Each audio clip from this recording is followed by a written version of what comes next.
Mga kaibigan, magandang umaga po sa inyong lahat at magandang panunood. Ngayon tayo ay narito, nagdi-display po tayo ng mga healthy box. Mga kaibigan, naniwala po tayo na kung ano ang ating naririnig at kung ano ang ating mga nababasa, siya yung ating nagiging kaisipan sa buong maghapon sa araw na yon. Kaya ating pong sinisikap na magiging laman ng ating kaisipan ang mga bagay na nakakatulong sa pananatili ng ating pong kalusugan. Ang mga aklat na ating pong i-display ngayon ay may kinalaman kung papaano manatili ang ating pong mabuting kalusugan. Dahil nandito po sa ating pong mga display ang Natural Remedies Encyclopedia na ito pong aklat na ito ay mayroon pong 11,000 na mga sakit na ito'y tinatakil na maaring ating pong malaman kung ano ang mga remedies o mga pamamaraan kung papaano pagalingin o maiwasan ang isang sakit o karamdaman na ito ang pinaka mapait sa ating buhay kapag tayo po ay may mga sakit. Kaya ito po ang ating pong nagiging advokasya sa ating pong buhay na mapanatili ang pagbibigay lagi ng impormasyon sa ating mga sarili tungkol sa pananatili ng ating mabuting kalusugan. Kaya ang aklat po na ito na Natural Remedies Encyclopedia mahalaga po sa atin dahil naniwala po tayo kung ano ang ating napapakinggan at naririnig o kaya'y nababasa ay malaking tulong upang ito ang magiging lakas, sigla na lagi nating isipin na mahalaga ang mag-ingat sa ating pong mga iniinom, kinakain o git sa lahat ating pong alagaan ang ating kalusugan. Kaya itong mga aklat na ito ay impormasyon. Mahalaga po ito sa ating pong mga buhay. Dahil kung wala po ang mga kaalamang ito, wala po tayong magagawa upang mapapanatili ang ating pong mga kalusugan. Kaya narito, aking pong isa-isahin sa inyo ang mga aklat na ito. Una, ito pong Natural Remedies Encyclopedia. At ang sunod kong i-introduce sa inyo, ito pong Healthy Juices na aklat. Ayan po, ang laman po ng aklat na ito ay mga pamamaraan kung papaano natin kukunin ang mga katas ng mga halaman at gulay at yung mga pinaghalo-halong gulay at prutas sa isang pamaraan, maraming sakit ang magagamot o ma-prevent kung ito ay ating pong ugaliing uminom ng katas ng mga gulay at prutas. So, mahalaga sa ating panahon ngayon na mapanatili ang ating dugo na malinis. Dahil ang katas po ng gulay at ng mga prutas, yun po ang naglilinis ng ating pong mga dugo. Marami po ngayon ang nagkasakit o nagkakaroon na ngayon ng dialysis dahil marumi ang dugo. Kailangang linisin ang dugo. Pero ngayon na nalaman na natin na ang paglilinis ng ating dugo ay sa pamagitan lamang ng mga katas ng mga gulay, mahalaga pong ating pong i-apply sa ating pong mga buhay. So, ang sunod naman na aking introduce, ito pong Healing Wonders of Herbs na aklat. Ito po mga kaibigan, ang Healing Wonders of Herbs, mahalaga sa atin na guide na ito dahil malaman po natin kung ano pong mga halaman ang mabisang gamot sa mga sakit na ating pong naranasan ngayon sa panahong ito. By the way mga kaibigan at mga kapatid, bakit mahalagang ating i-apply itong mga halamang gamot? Dahil naniwala tayo na ang pinaka safe na pamaraan ng paggamot ay walang iba ang mga natural.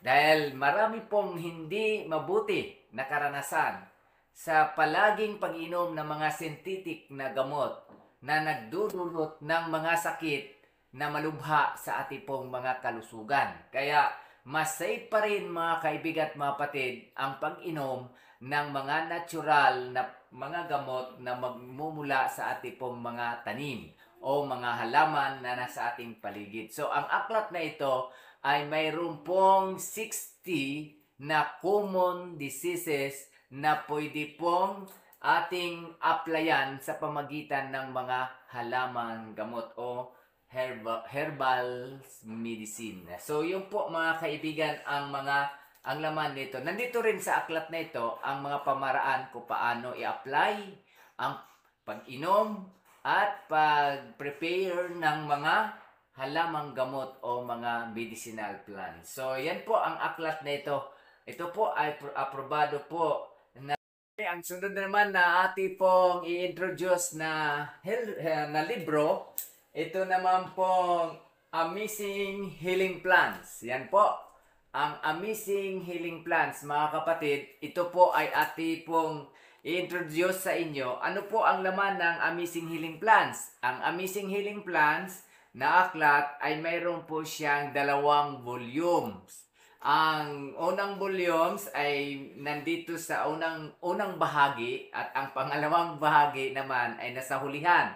Ito po ay maganda dahil ang aklat na ito ay ipinapakita niya kung ano po yung mga halaman na sa ating paligid, kung ano ang magagamot nito. Marami kasi tayong nakitang mga halaman pero hindi natin alam kung para saan iyon. At kung para paano i-apply ang mga halamang iyon. Kaya mahalaga ang Amazing Healing Plants dahil grabing dami ng mga halaman na nandito na ang ating pagkakaalam ay walang pakinabang ang mga halaman na nasa paligid natin na ating pong nakikita. Pero kapag ating nabasa ang aklat na ito, magkakaroon po tayo ng kaisipan na magtanim ng mga halaman dahil malaking tulong ang mga iyon upang ang mga sakit na ating naranasan ngayon ay magagamot. Alam po ninyo, ang sakit ay nag-uumpisa lamang po yan sa maliit na pag-uumpisa ang sakit. Hindi po yan biglang nagkaroon agad ng malubhang sakit. Yan po ay nag-umpisa lamang yan sa maliit. At sa unti-unti, dahil napabayaan po natin, ang sakit na yun ay nagiging malubha at yun ang dahilan na tayo ay nagkaroon na ng panghihina at ang iba'y tuluyan ng pagkasira ng buhay. Kaya kapag tayo mayroon pong mga ganitong libro, ipinapaunawa din po sa atin na bakit ang tao ay nagkasakit. Kaya mahalaga po ito ang laman ng mga aklat na ito dahil yung informasyon lamang sa isang tanong kung bakit nagkasakit ang tao, mahalaga po yung malaman ng tao. Dahil pag nalaman ng tao ang dahilan kung bakit siya ay nagkasakit, sigurado mayroon po siyang pamaraan para maiwasan ang sakit na kanyang naranasan. At alam naman natin na marami na tayong nakakasalamuha na mga tao na mayroong ganong sakit. At iba-iba po ang sakit ng tao. Mayroong mga tao na nagkakaparihas ang kanilang sakit. Pero mayroong tao na unique ang kanyang sakit. Wala sa kanya, wala sa iyo, wala rin sa kanila, pero nandoon sa iba. O, di ba? Yung pong mga ganong sakit. Ngayon, mahalaga na ating pong laging aralin ang mga dahilan ng pagkakaroon po ng sakit. Kaya mahalaga po ang aklat na ito para sa pananatili ng ating pong kalusugan. Ang sunod na naman na aking pong i-introduce sa inyo, ito pong Healthy Choices na libro. Ito po yung Healthy Choices na libro. Yan. So kung inyo pong nakikita, ang mga aklat na ating pong display, ito po ay aprobado po ito ng National Library. Hindi po ito mailabas ang mga aklat na ito kung hindi po ito binigyan ng permit ng National Library para i-introduce sa mga tao. Meaning, kapag ang aklat ay naaprubahan ng National Library, ito po ay hindi basta-bastang libro. Dumaan po ito sa malalim na pagsusuri kung ang laman ba ng librong ito ay talagang may katotohanan at nararapat na tangkilikin ng mga kababayan natin o ng buong lipunan o ng mga tao. So mahalaga ano naman laman ng Healthy Choices? Ang laman po ng Healthy Choices, punong-puno po siya ng impormasyon. Ibig sabihin na punong-puno ng impormasyon, nandoon po ang umpisa ng isinalaysay kung papaano ang isang bagay ay nakakadulot ng sakit sa tao. So, maaring ito ay pagkain o kaya maari ito ay ating mga activities or mga galaw ng ating mga katawan ang tinutukoy sa aklat na ito. Kumbaga, ang laman ng aklat na ito ay more on information kung papaano natin layuan ang sakit at kung papaano rin natin pagalingin ang ating sarili mula sa ating naranasang sakit. So, mahalaga ang kaalaman nandito sa Healthy Choices. So, inyo pong makikita sa aklat na ito ang salitang Healthy Choices. Ibig sabihin na malusog na pagpili. Yan yung ibig sabihin ng Healthy Choices. So, sa buhay natin, mayroon po tayong mga pagpapasya o pagdidesisyon na nakakasama sa ating kalusugan at maging sa ating pong buong pagkatao at sa iba pang mga tao. Kaya po, mahalaga po yung tinatawag na Healthy Choices, ang malusog na pagpili. Maaari tayong pumili ng hindi malusog. Halimbawa na lang, ako ay iinom ng mga alak. So, yun po ang hindi malusog na pagpili. Ang malusog naman na pagpili, ganito. Araw-araw ako po ay mag-exercise ng 30 minutes araw-araw para ako ay malusog o magiging malusog. So, yun po ang Healthy Choices. Isa sa mga tinutukoy ng aklat na ito. So, yun po, Healthy Choices.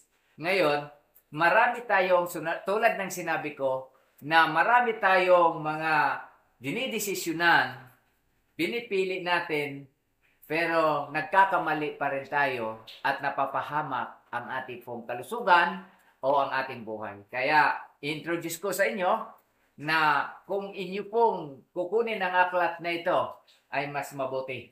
Malaking may tulong para mapanatili ang kalusugan. Okay. Next na ating i-introduce, ito pong Healthy Foods, Healthy Lives.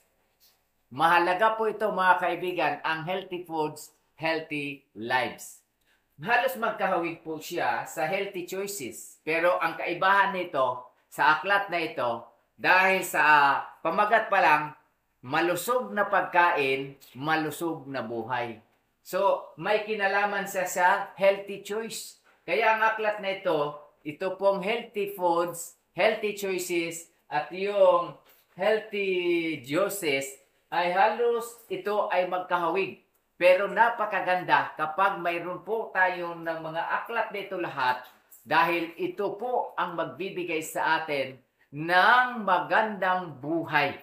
Kumbaga, kapag tayo ay gustong manpanatili ang mabuting kalusugan, ang lahat ng ating pong kayamanan ay i-invest po natin sa kalusugan.